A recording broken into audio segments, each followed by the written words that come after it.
ng matindi ang lack jurisdiction ng ICC. So, yun talaga maliwanag. Loud and clear yun sa kanila.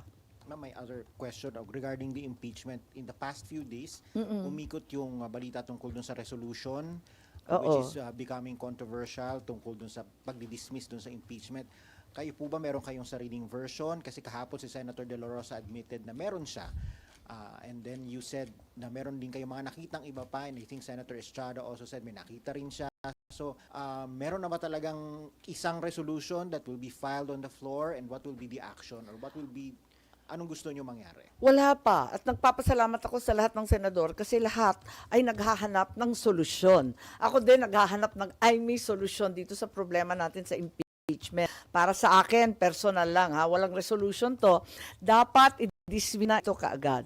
Dahil unang-una, hindi na talaga kaya matapos bago yung 19th Congress, may sariling rules ng Senado. Pero, ang totoo, I have very serious concerns about the validity of the impeachment complaint arriving here in the Senate. Maliwanag naman na ito ay napila pa nung December 2024. Pagkatapos nun, a second impeachment complaint later in December, 4 December, was also endorsed and filed in the lower house. A third impeachment complaint was also filed on the 19th. So, bale, 2nd December, 4th December, 19th December, andyan na, klaro na yung impeachment complaint na nandyan sa house. Tapos, alam naman natin yung background niyan, October 2023, marami nang nagbababala na sila ay magpapadala ng impeachment complaint. Para sa akin, dahil dito, maliwanag na hindi nila ipinadala sa amin dito sa house kaagad-agad. Bakit? Ang tanong ko. Bakit wini-withhold? Kung wini-withhold nila, abay sila pala ang nagpatagal nitong lahat.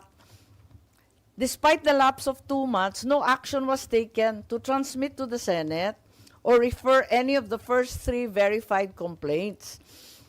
Only on the 5th of February, a 4th impeachment complaint was endorsed and signed and finally sent to the Senate.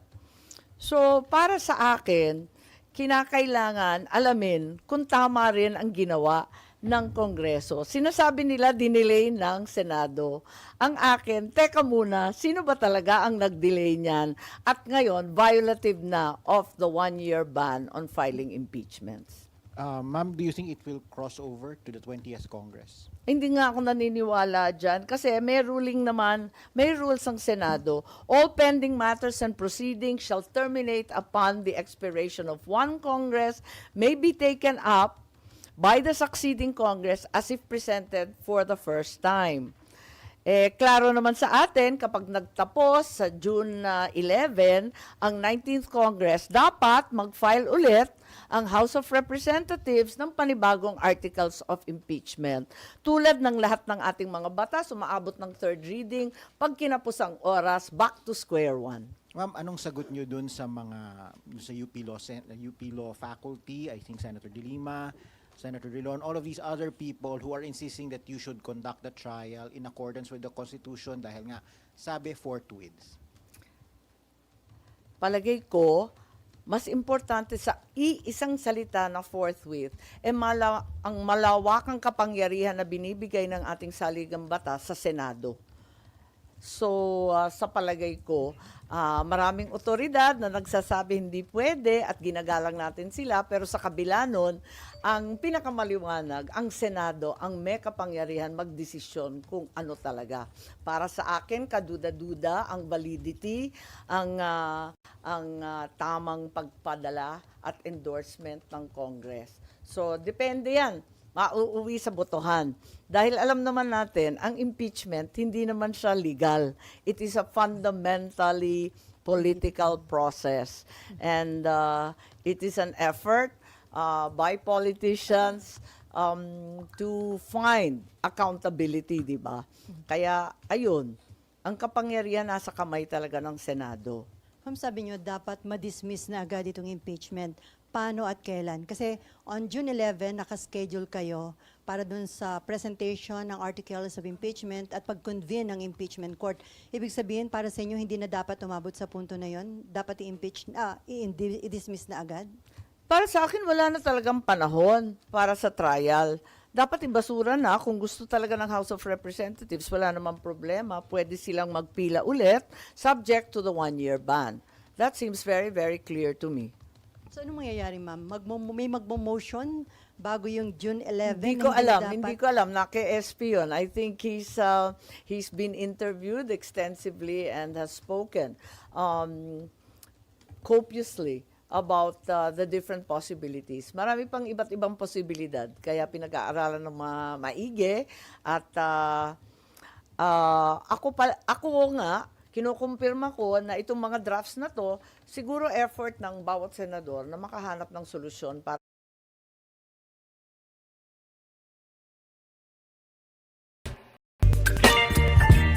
Temu. Shop like a billionaire. Install and plenary session, yung legislative session. Oo, maraming nagsasabi noon, pero yung pakiwari ko kasi, yung validity mismo, no, pagpapadala ng House of Representatives sa amin, kine-question ko eh. Kasi, bakit ganon? Postpone sila ng postpone, tapos hinuli talaga sa last day. Tapos kami ang sisisihin, nagde-delay. Teka nga, tignan ninyo yung mga datos. So, ma'am, sa inyong office, na-establish nyo na invalid yung na-transmit o Yung na-submit transmitted. na articles of Well, impeachment isang sa Senate? argumento yon. Maraming ang argumento. Kaya nga, inaanyayahan ko na mag-caucus ang lahat ng senador para maisaayos. Kasi narinig naman natin, iba naman yung opinion ng ating minority leader, si Senator Antiveros. Pagkapos may sariling kaisipan rin, si Senator Lentino, nagdebate na sila. Hindi na kami mali pagkat ang bawat senador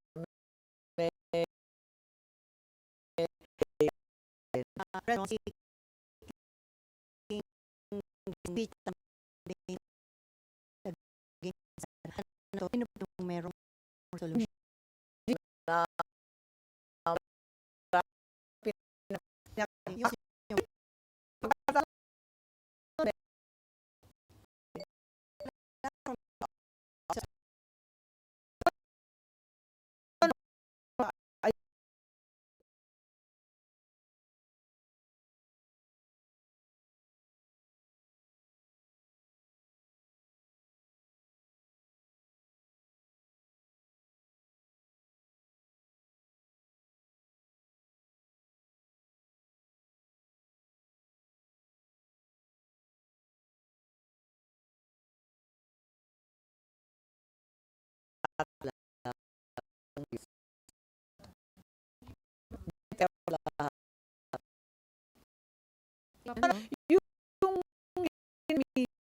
yun.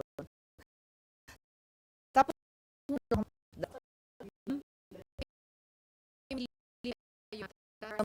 hindi ko maalala kasi mag-effort mag-draft. Ganyan naman talaga ang lawmaking. Pero ma'am, sinong Ay, sige. Group effort. Para to cheese. Pero Sa Wala ba, ma'am, yung may Hindi. group effort? Hindi. Sorry ma'am, iano ko lang Sen ha. So parang third na kasi Hindi. nakita ninyo.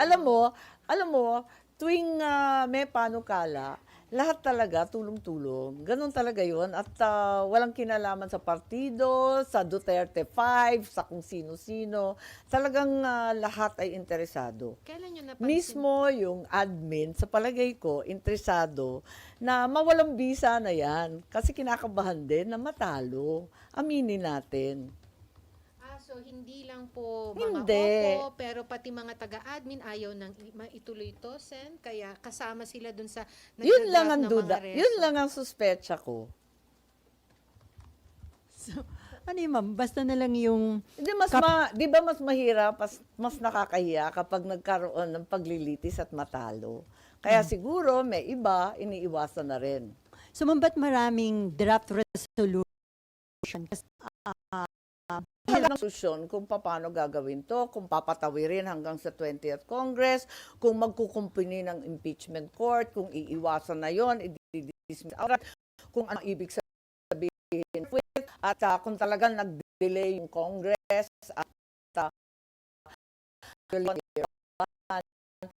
lahat ng solusyon. Nakakasunod nga lang